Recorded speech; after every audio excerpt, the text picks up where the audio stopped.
ba kung paano ako napasok kay Miss Venus? Sabi niya magaling ka daw sumisid. Ng perlas. Magaling ka daw sa tubig. Magaling ka lumawi. Ay, noon pa yun. 6 years old pa lang ako.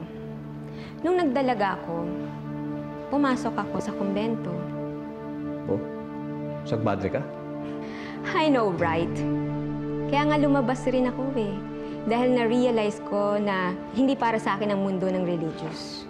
Pero wala akong mapuntahan. Palaboy-laboy ako. Wala akong makain. Hanggang sa nakita ko si Miss Venus. Kinukup ka niya? Hindi. Pinakulong niya ako. Napadaan kasi siya sa harap ko at nahulog yung suot niyang porseras. Kumikinang-kinang. Akala ko hulog na yun ng langit kaya kinuha ko. Nakita ako ni Miss Venus. Kaya diretso kami sa presinto.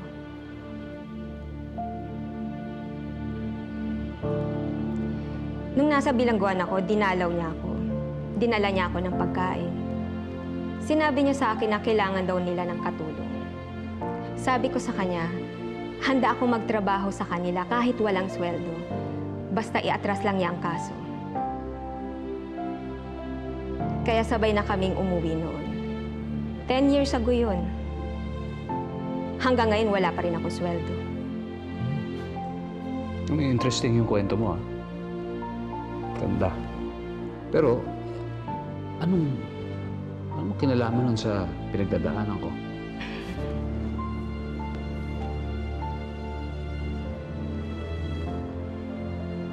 Oh, yan yung bracelet?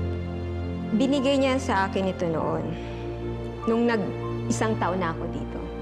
Sabi niya sa akin, pwede na akong umalis, magsimula ng bagong buhay.